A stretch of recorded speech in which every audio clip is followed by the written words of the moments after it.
प्यारे दोस्तों, खाना काबा मुसलमानों के लिए कितनी अहमियत रखता है ये हर एक मुसलमान को पता है। दुनिया के हर एक शख्स को पता है कि मुसलमानों के नज़दीक खाना काबा की क्या अहमियत है। अजीज दोस्तों, खाना काबा मुसलमानों के दिलों की धड़कन। सारी जिंदगी जो शख्स रोजाना 5 बार काबा शरीफ की रुख होकर नमाज पढ़ता हो तो उसका दिल क्यों नहीं चाहेगा कि जिस तरफ वो नमाज पढ़ता हो अपना चेहरा करके उस काबे का दीदार भी उसको नसीब हो जाए। लेकिन प्यारे दोस्तों, जरा आप यहाँ तसव्वुर कीजिए कि अगर काबा शरीफ जो अल्लाह का घर है और जिसकी हिफाजत की जिम्मेदारी भी खुद अल्लाह ताला ने ली है और जिस जगह से सारी दुनिया के मुसलमान बहुत मोहब्बत करते हैं, अगर कोई शख्स उसको घिरा दे तो क्या कैफियत होगी, कैसा लगेगा, तो ये मंजर कैसा होगा।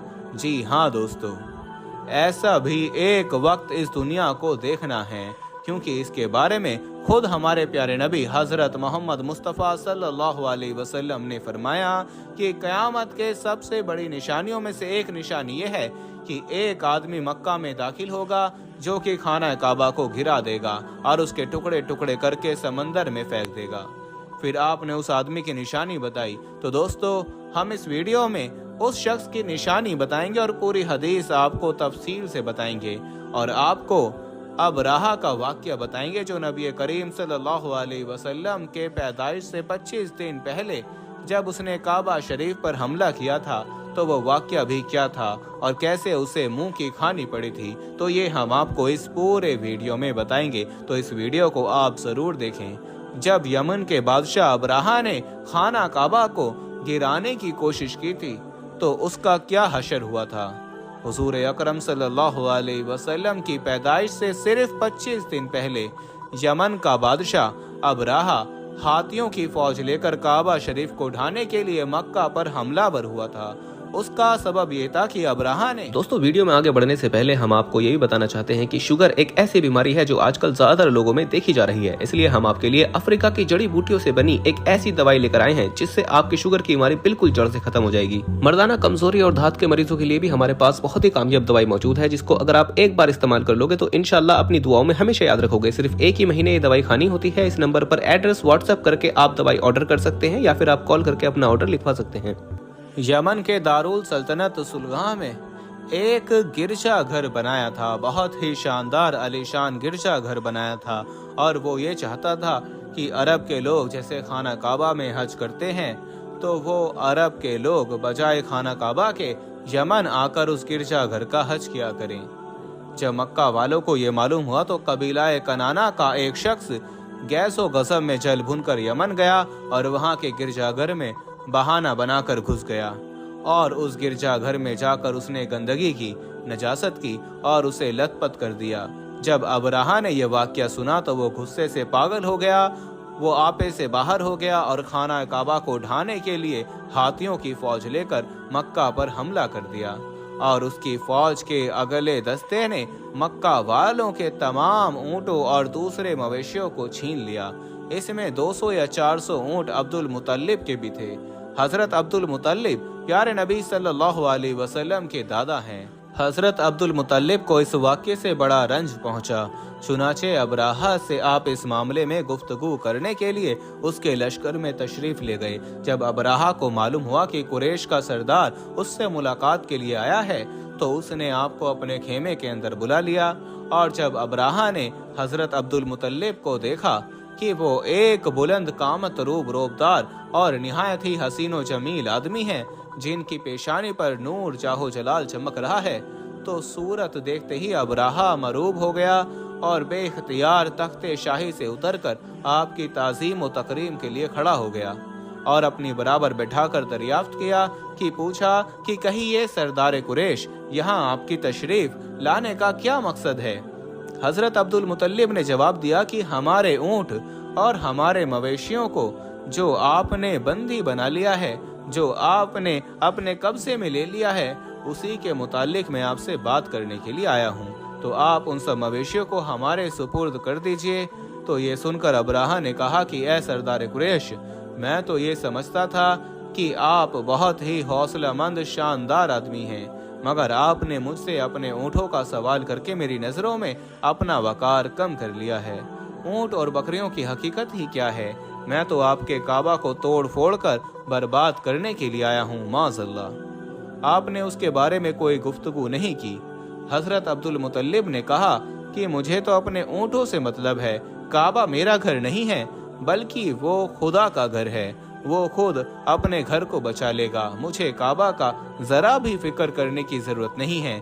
तो ये सुनकर अब्राहा अपने फिरौनी लहजे में कहने लगा कि ए सरदार मक्का, सुन लीजिए, मैं काबा को ढाकर उसकी ईंट से ईंट बजा दूंगा और रूहे जमीन से उसका नामो निशान मिटा दूंगा, क्योंकि मक्का वालों ने मेरे गिरजाघर की बड़ी बेहुरमती की है। इसीलिए मैं उसका इंतकाम लेने के लिए काबा को मिस्मार यानी तबाह कर देना जरूरी समझता हूँ। हजरत अब्दुल मुतल्लिब ने फरमाया, फिर आप जाने और खुदा जाने मैं आपसे सिफारिश करने वाला कौन हूँ। इस गुफ्तगू के बाद अब्राहा ने तमाम जानवरों को वापस देने का हुक्म दे दिया और अब्दुल मुतल्लिब तमाम ऊँटों और बकरियों को साथ लेकर अपने घर चले आए और मक्का वालों से फरमाया कि तुम लोग अपने अपने माल मवेशियों को लेकर मक्का से बाहर निकल जाओ और पहाड़ों की चोटियों पर चढ़कर वहीं कहीं छुपकर पनाह लो।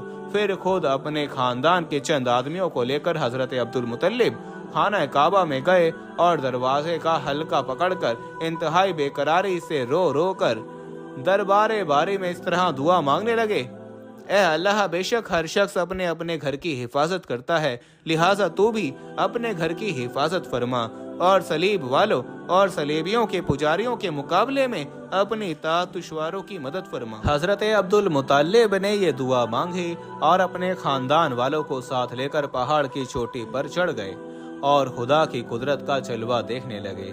अब्राहा जब सुबह को काबा ढाने के लिए अपने लश्कर जर्रार और हाथियों को साथ लेकर आया और जैसे ही अब्राहा अपने हाथियों की कतार के साथ आगे बढ़ा और मकाम मखमस में पहुंचा तो खुद उसका हाथी, जिसका नाम महमूद था, एकदम बैठ गया। अब्राहा ने उसको बहुत मारा और बार बार ललकारा, मगर हाथी नहीं उठा। इतने में कहरे इलाही अबाबिलों की शक्ल में नमूदार हुआ और नन्हे नन्हे परिंदे झुंड के झुंड, जिनकी चोंच और पंजों में तीन तीन कंकरियां थीं, समंदर की जानिब से हरमे काबा की तरफ आने लगे। अबाबिल के इन लश्कर ने अब्राहा की फौज पर इस कदर जोर और शोर से संगबारी शुरू कर दी कि आनन फानन में अब्राहा के लश्कर और उसके हाथियों के पर खच्चे उड़ गए।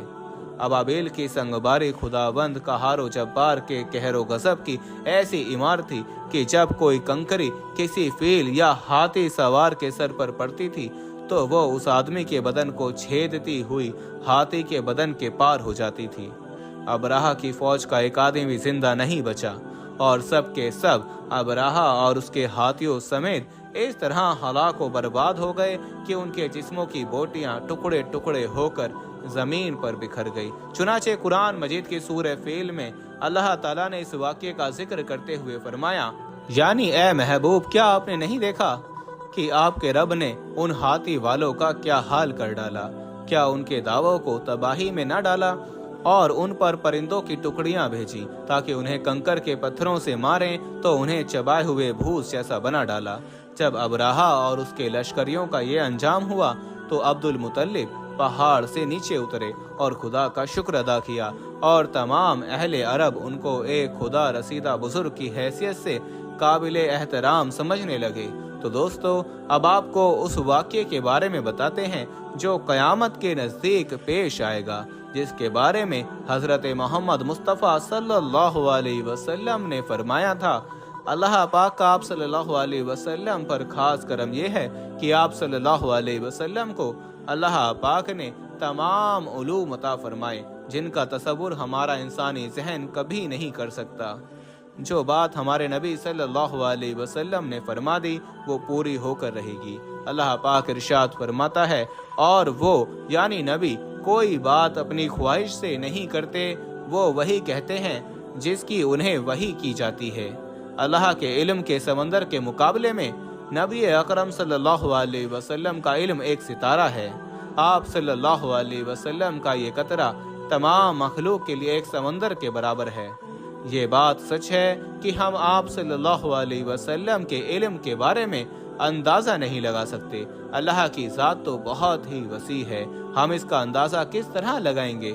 آپ صلی اللہ علیہ وسلم نے اپنے سے پہلے گزرے ہوئے انبیاء کرام اور ان کی امتوں کے ساتھ ساتھ آنے والے وقتوں کے بارے میں بھی بتایا۔ محدثین اور مفسرین کا کہنا ہے کہ جب قیامت قریب آنے والی ہوگی تو خانہ کعبہ کو گرایا جانے کا واقعہ پیش آئے گا۔ جن لوگوں کو اس کے بارے میں علم نہیں ہے ان کو اس بارے میں حدیث مبارکہ کی روشنی میں بتاتے ہیں۔ خانہ کعبہ اللہ پاک کی نشانیوں میں سے ایک عظیم الشان نشانی ہے۔ جب تک کعبہ قائم ہے اس وقت تک دنیا بھی قائم اور دائم رہے گی۔ جب خانہ کعبہ کو گرا دیا جائے گا تب قیامت رونما ہوگی۔